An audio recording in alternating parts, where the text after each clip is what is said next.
And go. For those who don't know me, say a little bit about myself. From Dublin, California. My name is Phil Demmel. Been playing in thrash and metal bands for the past 15 and 19, 35 years or so. And play guitar, play Jackson guitars for about that long as well. And played in Machine Head for 16 years, played in Vio-lence for a bit at the end of the 80s, and here we are back together again. Played some shows with Nonpoint, played with Slayer for a little bit, played with Metal Allegiance, and that's it in a nutshell. What made me pick up the guitar and how old was I? I was, I want to say 11 years old, and Angus Young made me want to play guitar the way that he emoted himself through the guitar. He was this conduit of emotion, whether, I'll say it again, whether he was, can I swear? All right, I can swear. Whether he was, drunk or pissed or horny or whatever, you felt whatever Angus was feeling through that. So I was 12. The history of Vio-lence, I joined a band called Death Penalty in high school, and we changed our name to Vio-lence and started writing some material, and it was right in the hotbed of thrash movement in the Bay Area. Lots of bands were getting signed, so we got signed. Met Rob Flint well before we got signed. I met Rob. He was in Forbidden Evil at the time, and we got him in our band and put out some records and had a good time for a few years there.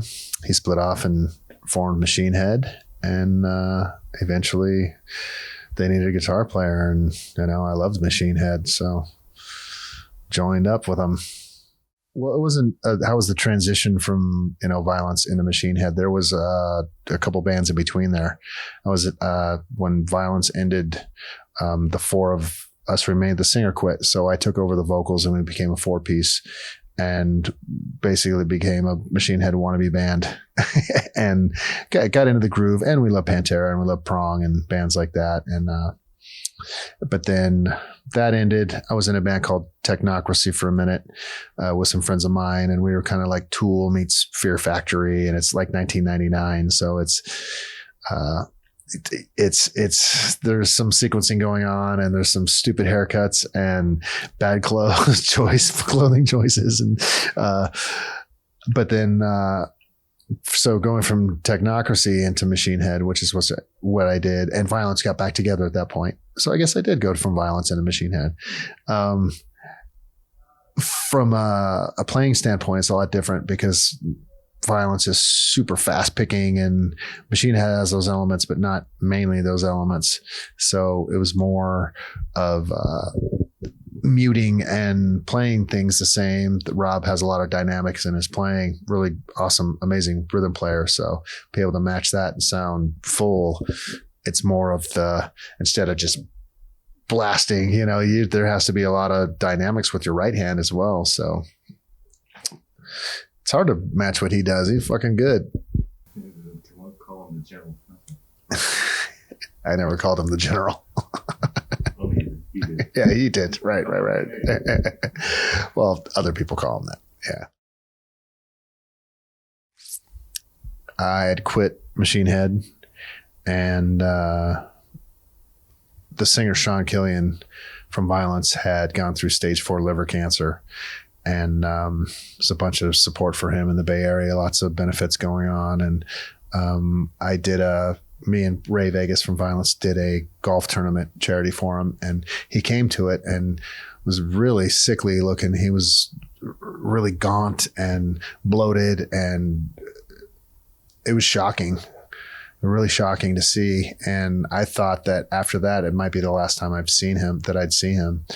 And he got the transplant he got healthy. And a year later, he was calling me up because I was free to go, hey, let's do some shows, and I was like go to the movies? You want, or, Vio-lence shows, like, are you kidding? Are you able to, and so he did it. And we booked a local show, and It sold out in hours. And so we booked another one the next day and it sold out in minutes.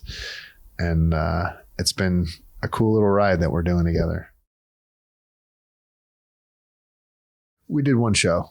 Yeah, we did the Alcatraz Festival in Belgium.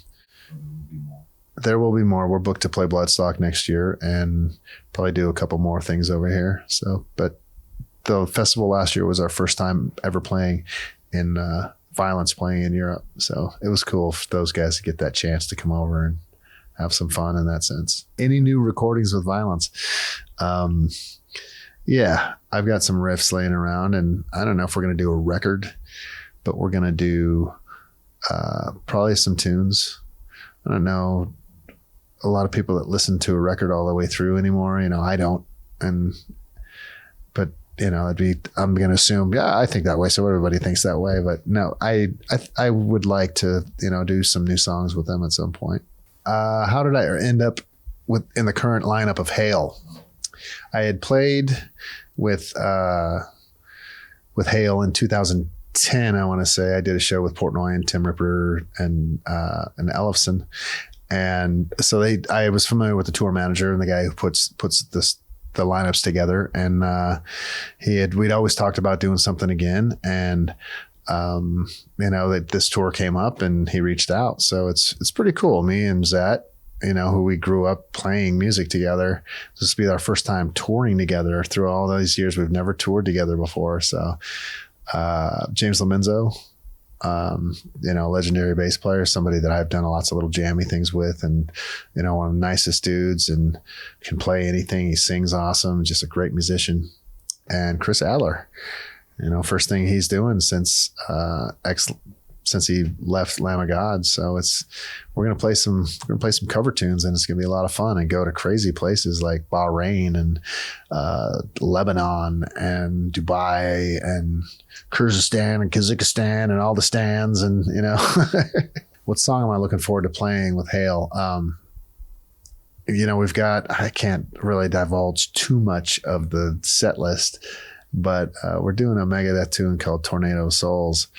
And that is such a huge challenge for me. So playing that, it's Marty's signature solo, you know, and I definitely want to do him proud. So I'm putting the work in. There's some of the ridiculous, like I've YouTubed some of it, and there's a guy who breaks it down pretty good, and he breaks up the arpeggios part and this, but and the last one is like the what the fuck part. Like he's just like nobody can figure out what Marty's doing in this part, you know. So all the respect to Marty Friedman. So, what was it like filling in for Gary Holt and playing his and Jeff's part in Slayer? My first response is always the same, you know, it's exactly what you think it would be like. And it was the most amazing thing and the most surreal thing that I've ever experienced, you know, being asked by that band the day after I quit Machine Head. I think it saved my musical career. Like, I think that it maybe just my self-confidence in that sense. I knew I'd still play, but it gave me a lot of confidence in my playing. And learning Jeff's parts and watching Gary's parts, you know, Gary's a fucking legend, you know, and to have those guys reach out to me to do it, and, you know, to be on that stage playing playing Chemical Warfare and just locking in, and I'll never fucking forget it. And, you know, I'll always be indebted to those guys for that. As a guitar player, as an older guitar player, what's the most important thing? Yeah. I think technique. I think because that's what every player has. That's their signature, you know. So you could have a guy play through the same rig, same pick, same string, the same exact thing, and it could sound completely different. So developing a good technique is, I think, the most important. It's one thing I worked on in the past 5 years. Previously I maybe didn't care too much and was more into drinking and have a good time. But I think the past 3 to 5 years I've really bared down on my technique and cleaned a lot of things up. Well, it depends on, you know, I think it's both, you know, I think it's both, because some guys are better lead players, and their rhythms definitely suffer because of that, and vice versa. It depends on. I'd like to be a balanced player in that sense. I've been working more on my. I'd say my lead playing and keeping things clean and muting and trying to be cleaner in that sense, and proper finger position and stuff like that. Well, the signature series, Jackson signature series, I had the Demolition King V going for a long time and helped them develop that. And it was awesome. It was sold really well, did really well. And there's a lot of people on the Jackson roster right now that have Vs. And so they had, it used to be just a custom shop, only the X-Destroyer. It's an Explorer destroyer shape, and they offered it to me to say, hey, would you want to do this as a SIG? And I said, fuck yeah, I love I love the shape. The Destroyer was my first real guitar that I bought. And nobody else has a signature X-Destroyer, so it's kind of breaking away from the pack a little bit. And they're made of mahogany, and super heavy. Not super heavy, but they're heavy, literally, and mahogany, maple through neck. I've got a fixed bridge one and tremolo as well. So there's two different, just two volume controls. I think it's a Laurel fretboard. I think they're using Laurel on those now, and I like the low profile with the piranhas, So yeah, it's exciting to have this launch and people be into it. Dude, I was just gonna do that. Yeah, I'm thinking I need a custom. Every couple of years I'll go. I don't like to ask for a lot, but when I do, I want to go off and if you're gonna be a bear, be the biggest grizzly you can. So I'm gonna, I think we're gonna do a polka dot X-Destroyer. I'm carrying on that Randy tradition, and it's cool getting to know his family and his sister and his brother, and carrying on that tradition, because there's such a love and such a little community of his support, and I just enjoy being a part of that, and whatever I can do to help keep his legend alive and pay him tribute in that sense, because he's a major influence on me. I use Dunlops. I've been with Jimmy Dunlop USA, the T3. I think I might have one on me. Excuse me while I whip this out. Yeah, it's the T3. So it's got I think it's the Jazz 3 tip on it, and it's got the bigger fin up here. It's a T3, and it's the 60, the 0.6. The zero at the end, it's just 0.6. It's not 0.60. It's 0.6 it's 0.6 billion. It's 0.6. And then I use Dunlop strings, 10s. I go 10, 14, 20 unwound on the third string, 32, 42, and then like an uptune thing I use for an uptune guitar, it's 52, or I'll go 54 on like the drop B stuff. Pedal. Depends on the amp. If I need an overdrive, I need a fucking overdrive in what I'm playing. I've been really getting into using a wah, and I'm using the Zach Wild Dunlop wah with the auto return on it. So you just, as soon as you step on it, you don't have to click it on. I'd have to go with that. That's the one that I've been bringing. I've been getting away from delays and choruses with the violent stuff, but using the wah, it's been kind of. What I'll say is that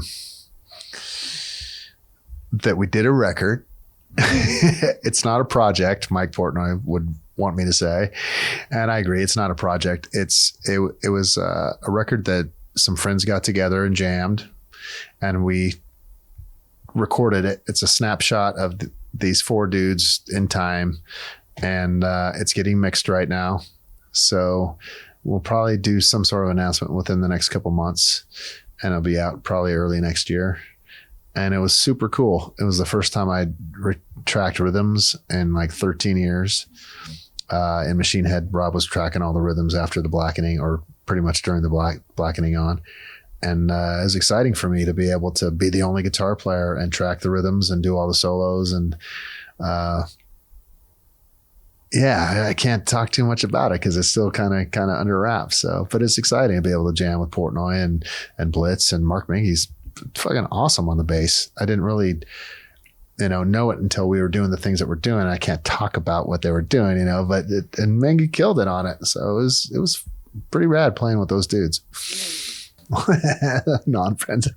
Very good. Where's the best place to follow what I am doing?